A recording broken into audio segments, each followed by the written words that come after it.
vous en pensez? Ben, je pense qu'il faudrait vraiment être anormal pour être contre. Eh bien, vous savez que nous étions extrêmement inquiets. Pourquoi? À cause de votre réputation.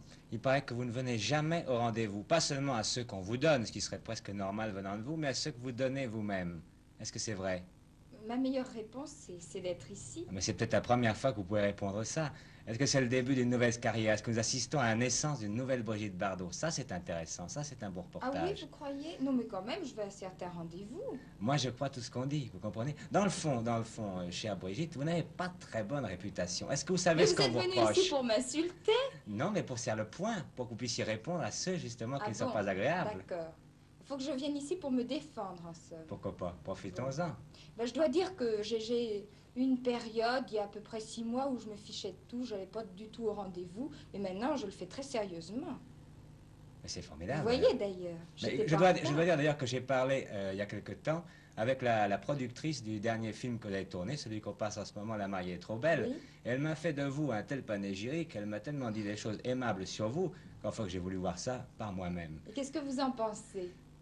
De vous voir, le film, je ne l'ai pas encore vu. Oui. Mais de vous voir, je suis ravi. Je pense que le film doit beaucoup vous ressembler. Moi, je crois en tout cas que ce que l'on vous reproche le plus, ce n'est pas d'arriver en retard à des rendez-vous, bien que ça ne doit pas être très agréable pour ceux qui attendent, mais c'est d'avoir réussi très vite, d'avoir réussi totalement, et je dirais plus d'avoir réussi sans donner l'impression de vous donner du mal pour ça. Vous n'avez pas l'air de souffrir. Les gens veulent bien qu'on gagne, à Oui. condition que ça fasse mal. Oui, d'accord. Est-ce que c'est vrai? Est-ce que tout est venu comme ça? Est-ce que... Ah non, quand même pas. Non, non, ça a été un peu difficile. Pas autant que pour les autres, peut-être, mais on n'a rien sans rien, de toute façon. Qu'est-ce que vous avez fait, vous?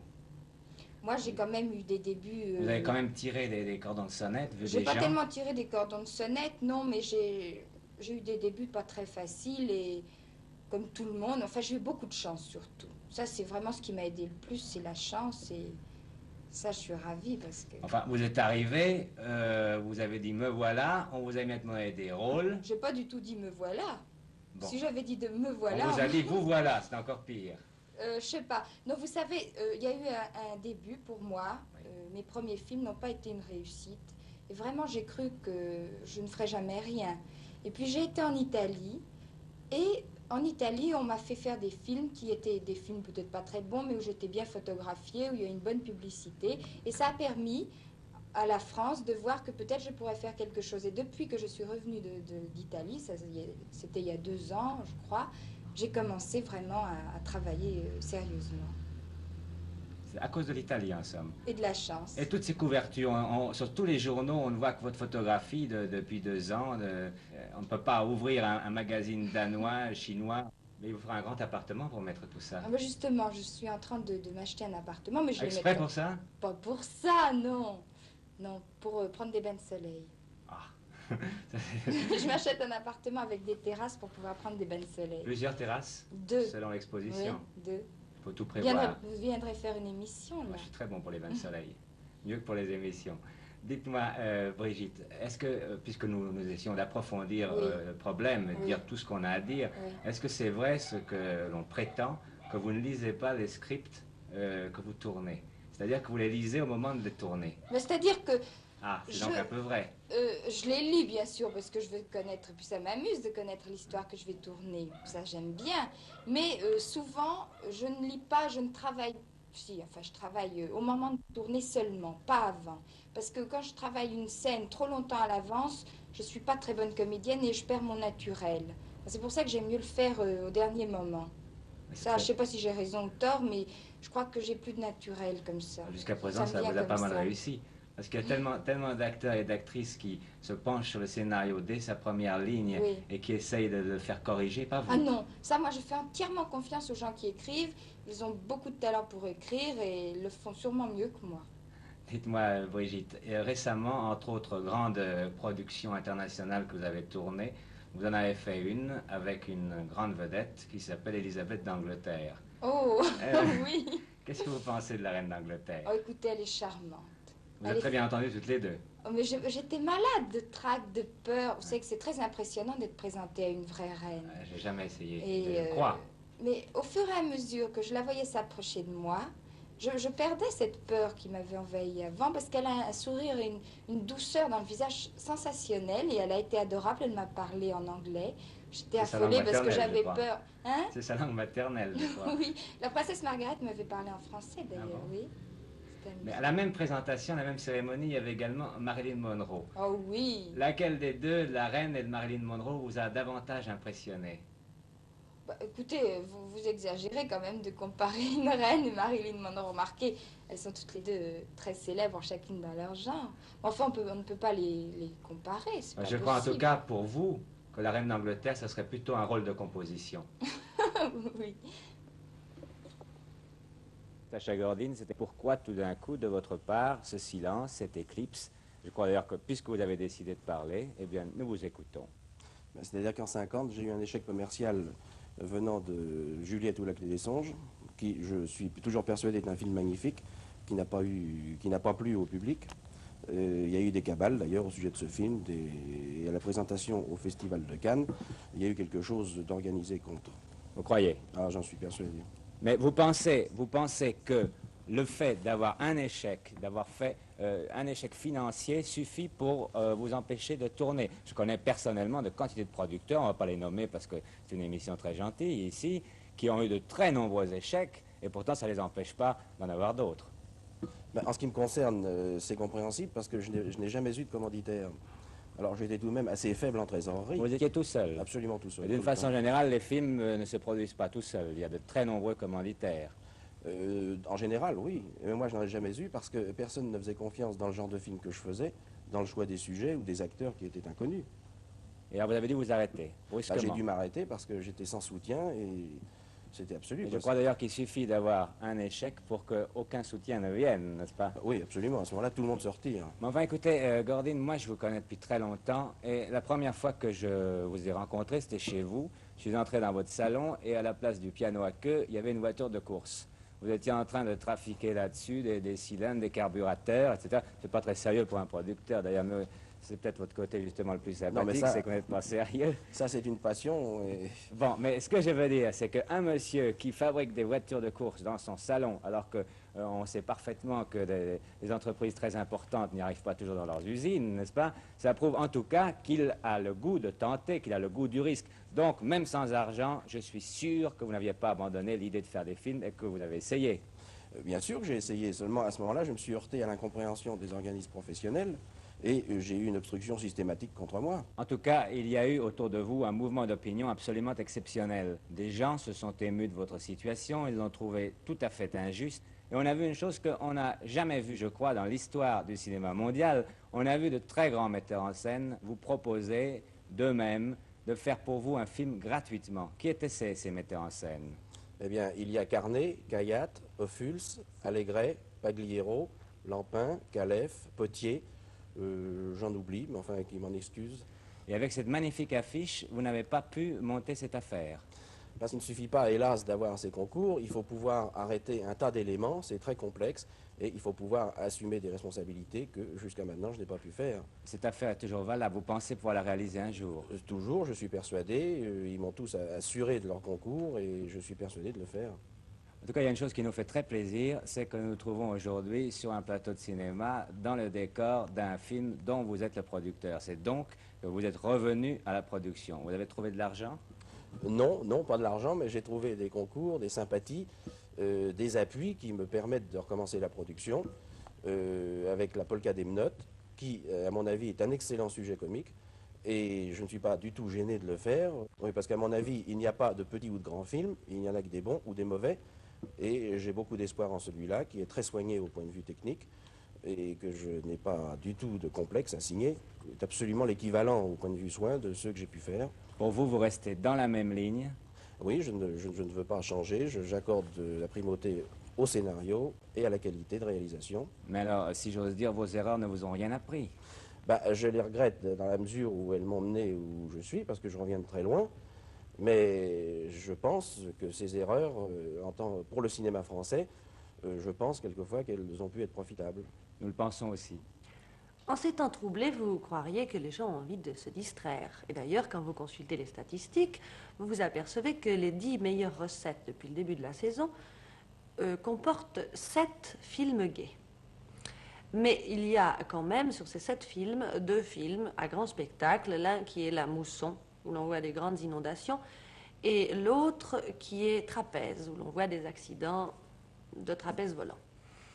Eh bien, ces 2 seuls films font rêver les cinéastes, qui nous préparent, grâce à ça, une nouvelle vague de combats et de bagarres, comme s'il n'y en avait pas assez ailleurs. Robert Daren va aussi mener la vie dure à un autre jeune premier, François Perrier. Il l'a engagé pour jouer la Bigorne. La Bigorne, c'était le pseudonyme d'un corsaire sous Louis XV qui s'appelait Jacques-Onésime Filet. Il avait commencé la vie comme caporal dans l'infanterie et il l'a terminé comme roi des Malgaches, ce qui est quand même pas mal comme avancement. Naturellement, le film devrait se tourner au large de Madagascar. Robert Daren a trouvé de remarquables caravelles qui sont fabriquées, paraît-il, en Espagne. Ils fabriquent des caravelles d'époque, eux. Et il n'attend qu'une seule chose pour commencer son film, c'est que le canal, vous savez, le fameux canal, soit débouché pour que les caravelles, majestueusement, puissent aller jusqu'à Madagascar. Yvan Desny, lui aussi, choisit des endroits intéressants et pas très tranquilles pour tourner. Il va aller en Jordanie, oui, en Jordanie, tourner une coproduction germano-italienne qui s'appelle l'Itar. Ça signifie espoir en arabe, ça en dit long. Edmond Tégréville a des distractions plus tranquilles. Il va se borner à reconstituer à Paris une révolution sud-américaine. On y verra, dans ce film qui s'appelle L'homme qui mourra demain, un couple qui ne s'entend plus très bien. L'homme est arrêté et menacé d'être exécuté le lendemain matin. Du coup, l'épouse retrouve tout son amour et le fait libérer 5 minutes naturellement avant le peloton d'exécution, comme il se doit. Georges Marchal, le malheureux, passera les 9/10 du film à tourner dans une cellule de prison. Claudine Dupuis, qui est allée tourner en Espagne le film L'or dans la vallée, a eu elle aussi ses ennuis. Elle avait pris un avion qui commença par être retardé de 6 heures. À peine le brouillard traversé et une espèce de tempête vaincue, elle arrive à Madrid et elle s'aperçoit qu'elle avait raté sa correspondance. Elle s'embarque en voiture, puis en taxi, puis en char à banc pour arriver sur les lieux du tournage.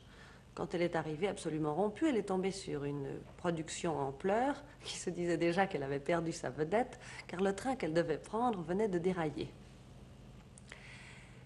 Alex Joffé prépare lui aussi une petite révolution et également un accident d'avion. Dans Les Fanatiques, il fera faire à Pierre Freinet et à Richard Bezhart un attentat contre un diplomate dans un avion.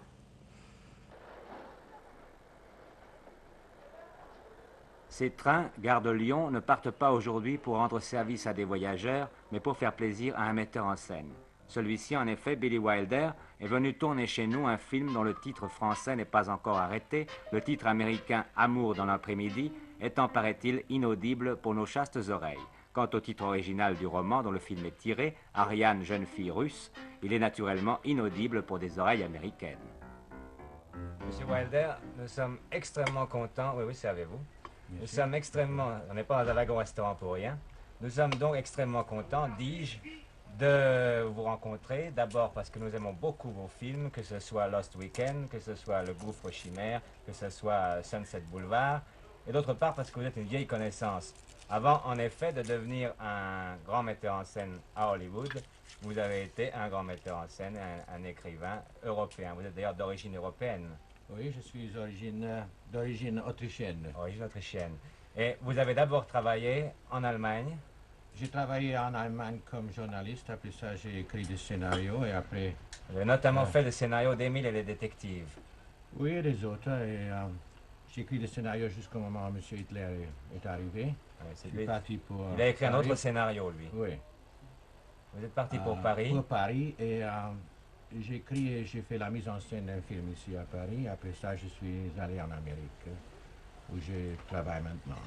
Bon, mais vous ne travaillez pas maintenant en Amérique, puisque vous êtes à Paris, c'est là que nous avons... mais j'ai fait un film américain à Paris en ce moment. C'est ça. Comme le film se joue à Paris. Pourquoi est-ce que vous êtes venu justement à tourner à Paris? Parce que vous êtes venu dans nos studios, pas seulement pour les extérieurs. Est-ce que vous n'allez pas me dire quand même que les studios français sont plus confortables et mieux équipés que les studios américains? Ils sont très bien équipés, ils sont très confortables. Mais ce que je Intime, voulais, hein. oui, intime, ce que je voulais trouver en France, et je l'ai trouvé, je peux le dire qu'on a presque fini le film maintenant. L'ambiance est différente. Si on tourne même dans un studio et pas sur les rues de Paris, quand même l'architecture, les acteurs d'ambiance et tout ça, ça vous donne l'atmosphère française. Mais l'atmosphère française d'un film qui est tiré d'un livre qui s'appelle Ariane, jeune fille russe, je ne C'est ça. comprends pas très bien.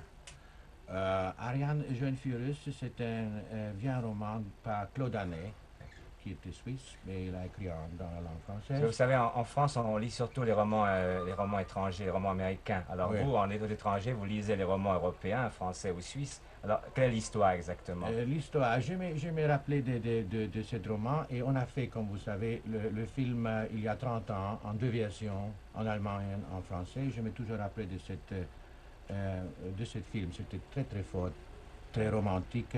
Et en cherchant une bonne rôle pour Audrey Hepburn, avec qui j'ai fait Sabrina, je me rappelais du pas d'Ariane.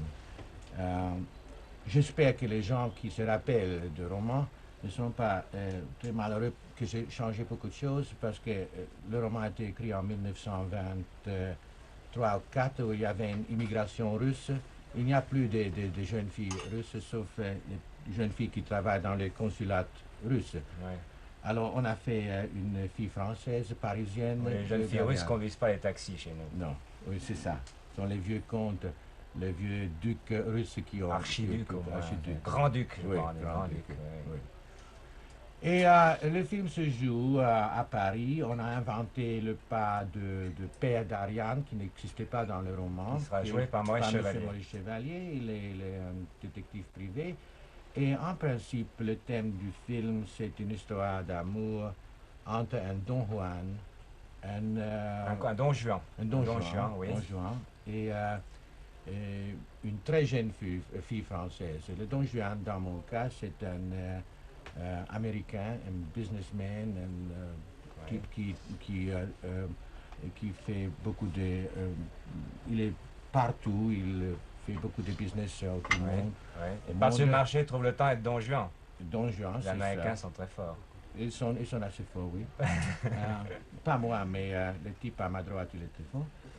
Il y a une chose à laquelle vous êtes resté fidèle toute votre vie, Billy Wilder, c'est que vous avez toujours très bien su choisir vos interprètes. Vous avez toujours de très bons acteurs, vous dirigez très bien. Vous avez eu Ray Milland dans Lost Weekend, vous avez eu Kirk Douglas dans Le Gouffre aux Chimères, vous avez eu William Holden dans Sunset Boulevard. Et dans Stalag 17, où il a gagné le Oscar. Merveilleux acteur. Et cette fois, vous avez Gary Cooper. Alors, Monsieur Gary Cooper, paraît-il, jouit en une grande réputation dans notre pays et dans tous les autres, mais il a une autre réputation aussi, on dit qu'il ne parle jamais. Est-ce que c'est vrai? Est-ce qu'il ne parle pas? Vous le connaissez depuis longtemps, il ouvre quand même la bouche de temps en temps pour dire quelque chose. Que dit Gary Cooper quand il parle? Vous savez, il y a beaucoup de gens qui parlent tout le temps, mais ils ne disent rien. Quand il ouvre sa bouche, il toujours dit quelque chose. S'il n'y a rien à dire, il ne parle pas, il n'ouvre pas la bouche. Et j'adore ça. Oui, c'est reposant. Oui, c'est très reposant. Alors, comme ça me donne des chances de parler tout le temps moi-même. Bon, alors continuez. Quand il a quelque chose à dire, qu'est-ce qu'il dit? Il dit des choses très très intelligentes, il connaît son métier, il connaît la situation mondiale, il s'intéresse en politique, il s'intéresse en tout. Oui. Dans ce film-là, il parle pas beaucoup, mais on a inventé une petite chose pour lui aussi, pour donner l'ambiance, pour pas parler trop. Il est toujours avec des gypsies, avec des tziganes qui font un peu d'ambiance et de musique. Il parle pour lui. Et là, en ce moment, il ne comprend pas ce que nous disons d'ailleurs. Pas un mot. Il ne sait même pas qu'on parle de lui. Peut-être je lui donnerai un morceau de sucre. Peut-être, oui, ça va l'occuper. Peut-être une banane, une pomme.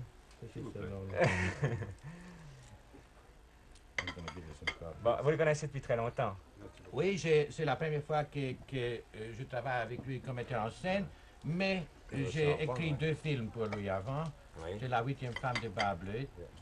D'après Alfred Savoie, un film c'est ça. extrêmement drôle avec Colette Colbert. Et un film qui était mis en scène par M. Howard Hawks qui s'appelait Ball of Fire. Je ne me rappelle pas le titre français. Non plus, oui. Et en général, vous n'êtes pas gâté pour vos traductions françaises, hein, parce que Le Gouffre aux Chimères, pour cette histoire de journaliste, c'était pas très réussi. Hein. c'est pas très réussi. Ouais, non. ouais, il aurait fallu trouver autre chose. Non. Ça n'a pas dit. Mais quels sont, par exemple, est-ce que vous pouvez me raconter quelque chose à propos de Gary Cooper, quelque chose de particulièrement, vous dites qu'il s'intéresse à tout. Est-ce que vous pouvez me citer des cas précis où tout d'un coup, ce qu'il vous a dit vous a ouvert les yeux sur certains problèmes? Est-ce qu'il plaisante aussi? Il est très plaisant, il est extrêmement intelligent, il arrive une demi-heure avant qu'on commence à tourner et il ne quitte pas avant qu'on a fini. Ça c'est déjà pas mal. C'est pas mal. Parce que comme vous savez bien, je crois, de mon avis, il ne faut pas le lui dire, je crois qu'il est la plus grande vedette mondiale. Je crois très sincèrement. Et il peut jouer des parts tellement différentes. Je me rappelle, vous vous rappelez aussi, quand il a joué un soldat de la Légion étrangère au Maroc, avec Marlène Dietrich. Il a joué des cow-boys 1000 fois. Maintenant, il joue un grand amant en frac avec une cravate blanche et il peut faire tout. Oui. Eh bien, M. Cooper, nous vous remercions beaucoup. C'était très intéressant. Cela n'est même pas la peine d'en parler. Il me fit tout. Right. Très bien. That's it, one of the- Très bien. Thanks.